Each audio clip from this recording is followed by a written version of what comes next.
ভাগ্য যখন পাশে থাকে না, হাজার চেষ্টা করেও পথ মেলে না। পর্ব ৩।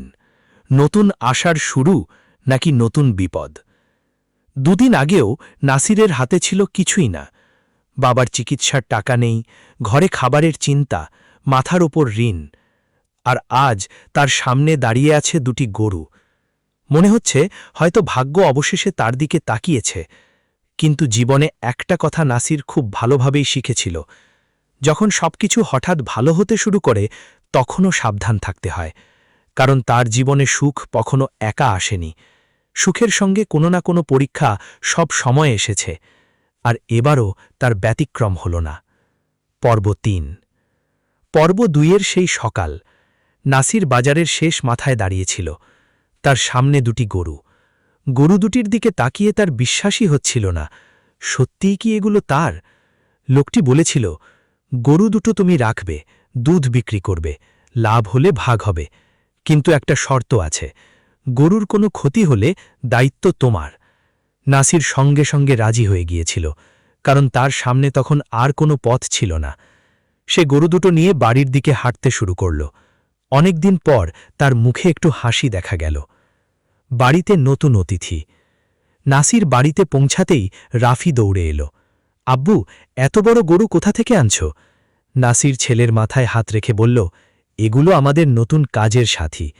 রাফি খুশিতে গরু দুটির পাশে দাঁড়িয়ে গেল। মিতুও বাইরে এলো।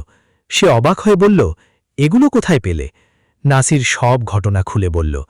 মিতু কিছুক্ষণ চুপ করে থেকে বলল, মানুষটা তোমাকে এত বিশ্বাস করল কেন? নাসির হেসে বলল, জানি না, হয়তো আল্লাহ কারোর মাধ্যমে সাহায্য পাঠিয়েছেন। আবার শুরু। পরের দিন থেকেই নাসির কাজে নেমে গেল। ভোরে উঠে গরুর খাবার দেয়, তারপর দুধ দহন করে বাজারে যায়। প্রথম দিন খুব বেশি দুধ হল না, কিন্তু যা পেল সেটুকুও বিক্রি হয়ে গেল। নাসির হাতে টাকা নিয়ে বাড়ি ফিরল।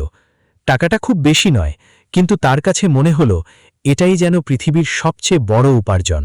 কারণ অনেক দিন পর সে নিজের হাতে এমন টাকা পেল যেটা সে পরিশ্রম করে উপার্জন করেছে। বাবার মুখে হাসি।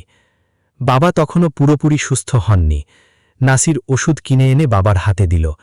বাবা বললেন, এত টাকা কোথায় পেলি? নাসির মৃদু হেসে বলল, কাজ শুরু করেছি আব্বু। বাবা কিছুক্ষণ ছেলের দিকে তাকিয়ে থাকলেন। তারপর বললেন, তুই ছোটবেলা থেকেই হার মানিস না। নাসির হেসে বলল, অনেকবার হারি আব্বু, শুধু আপনাদের সামনে সেটা দেখাই না। বাবার চোখে পানি এসে গেল। ধীরে ধীরে পরিবর্তন। 1 সপ্তাহ গেল, তারপর 2 সপ্তাহ।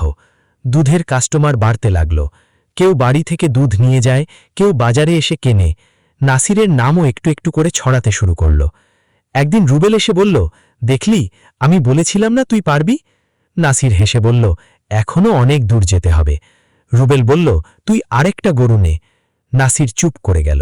তার মাথায়ও একই চিন্তা ছিল, কিন্তু সে জানত আগেরবার তাড়াহুড়ো করেই বড় ক্ষতি হয়েছিল। এবার সে সাবধানে এগোতে চায়। প্রথম ঋণ শোধ। 1 মাস পর নাসির মহাজনের কাছে গেল, হাতে কিছু টাকা। মহাজন অবাক হয়ে বলল, তুই টাকা জোগাড় করলি কিভাবে?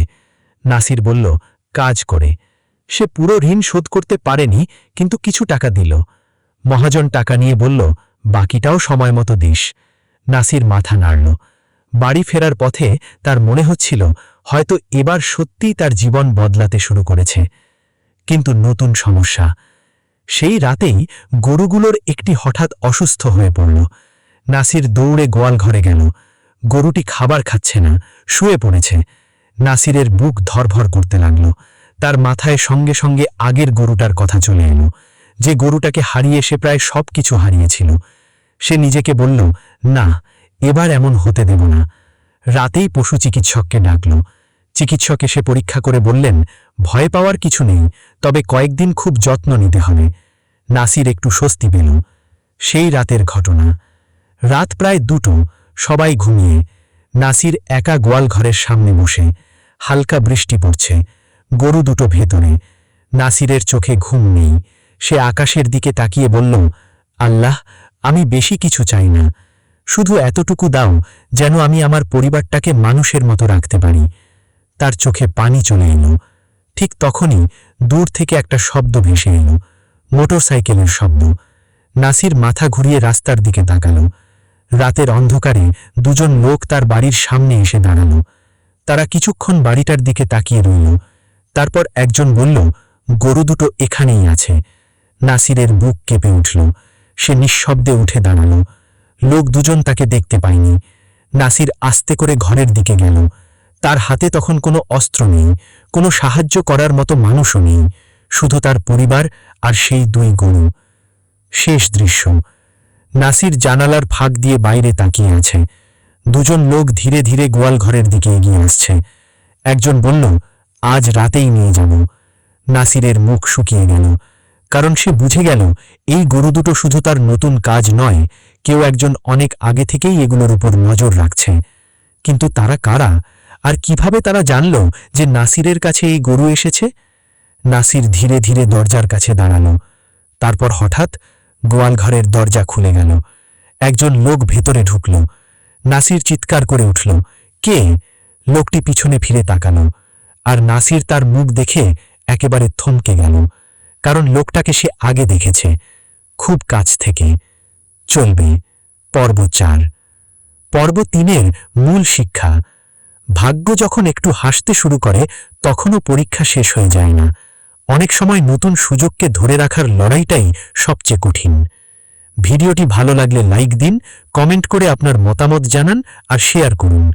নতুন ভিডিও মিস না করতে সাবস্ক্রাইব করুন চ্যানেলটি আর পাশে থাকা বেল আইকনটি অন করে রাখুন।